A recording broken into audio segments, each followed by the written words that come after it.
안녕하세요. 10월 14일 월요일 마이드라에 오신 여러분들을 환영하고 축복합니다.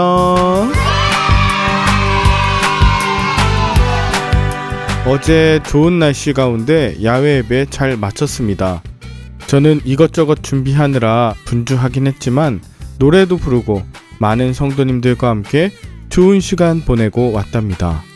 그리고 오늘은 다양한 목사님들과의 만남이 있어요. 많은 동역자들과 함께 하게 될 텐데요. 오늘도 하나님의 인도하심 있는 귀한 만남들 있길 기도해 주십시오. 여러분들도 오늘부터 시작되는 한 주간의 일상생활이 주님의 은혜 가운데 승리하시는 한 주간 되시길 바라는 마음 담아 오늘의 마이드라를 힘차게 시작해 보도록 하겠습니다. 자, 출발!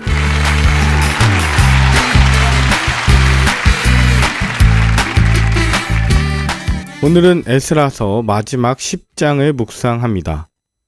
오늘 본문은 에스라가 간절히 중보 기도하자 마침내 백성들이 반응하는 모습이 나옵니다.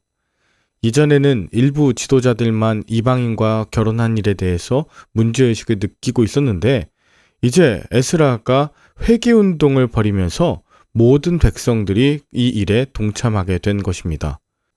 하나님의 말씀을 내게 적용하고 또 이 말씀이 전체적으로 퍼져서 적용되는 것, 그것을 부흥운동이라고 할 수 있습니다.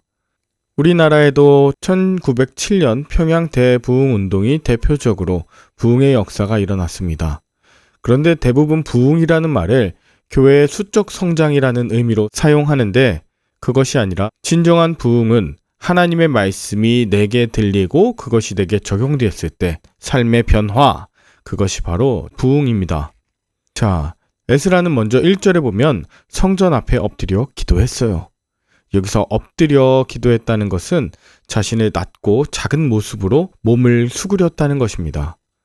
하나님 앞에 자기 자신의 작음과 연약함을 인정하는 태도를 겸손이라 하죠. 게다가 그는 울며 기도했습니다. 이처럼 에스라는 백성들을 위해 간절히 기도하면서 겸손함으로 하나님 앞에 섰을 때 그 모습을 본 백성들이 비로소 자신의 죄를 깨닫고 함께 통곡했습니다. 에스라 한 사람의 통곡과 울음의 물줄기가 회개의 강물을 이루고 있는 것입니다. 이처럼 공동체 안에서 지도자 한 사람이 겸손하며 신앙의 모범을 보이면 그 어떤 책망이나 논리적인 설교보다 더 강력한 삶의 변화를 가져오게 됩니다. 이렇게 에스라가 간절히 기도하는 모습을 보고 스가냐가 일어나서 에스라를 위로하며 소망을 이야기하죠. 2절을 보면 그는 백성의 죄와 가문의 죄를 자기 죄로 동일시하면서 에스라에게 해결책을 제시합니다. 율법에 따라 이방인의 아내들을 내보내기로 하나님과 언약을 세우자는 것이죠. 에스라는 스가냐의 제안을 받아들여 공동체 정화 운동을 추진합니다.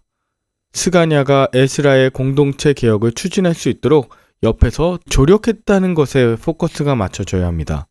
공동체의 죄를 먼저 회개하는 그 지도자와 조력자가 있다면 모든 영적 회복이 가능해집니다. 에스라는 이제 일어나 구체적인 행동을 실천하는데요. 먼저 제사장과 레위인들의 지원을 요청하고 백성이 언약을 새롭게 하도록 맹세하게 합니다. 그리고 엘리야십의 아들 여호하난의 방으로 들어가 홀로 금식하며 백성의 죄를 탄식하면서 기도하죠. 이처럼 에스라는 기도할 때와 하나님의 권위로 행동할 때를 잘 구분하고 실행하는 지도자였습니다.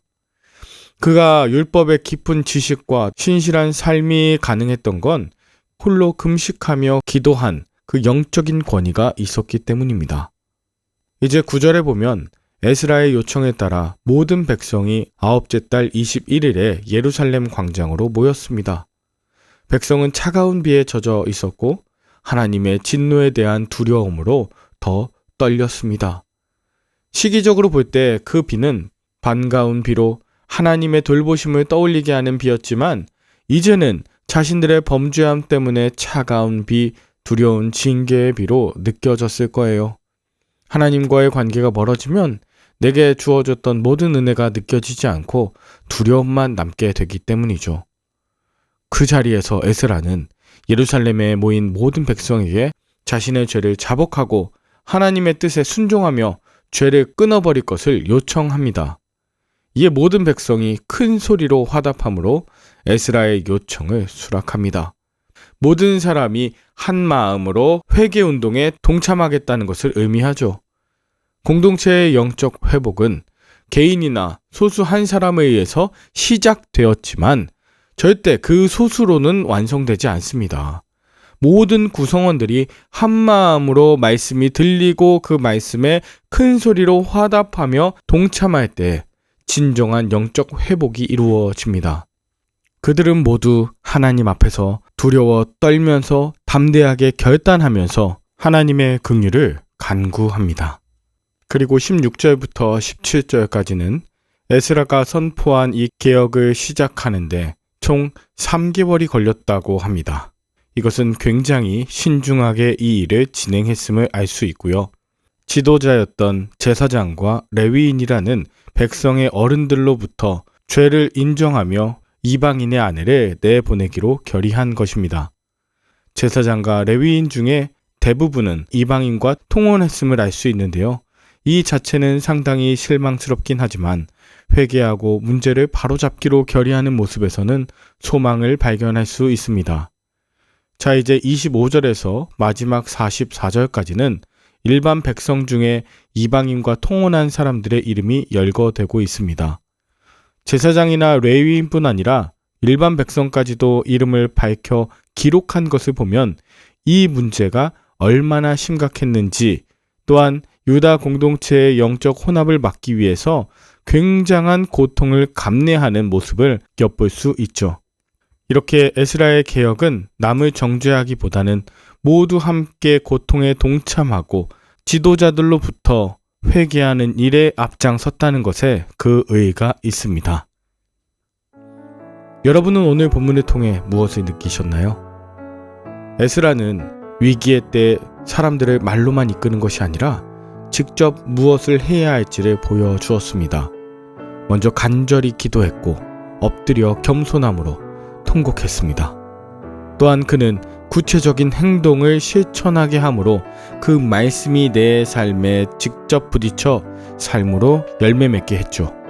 저와 같은 목회자들이 말씀을 수없이 전한다 하더라도 그 삶의 진정한 눈물의 기도와 말씀이 내 삶을 움직이며 적용하는 부흥의 모습이 먼저 이루어지지 않는다면 성도들도 결코 변할 수 없을 거예요.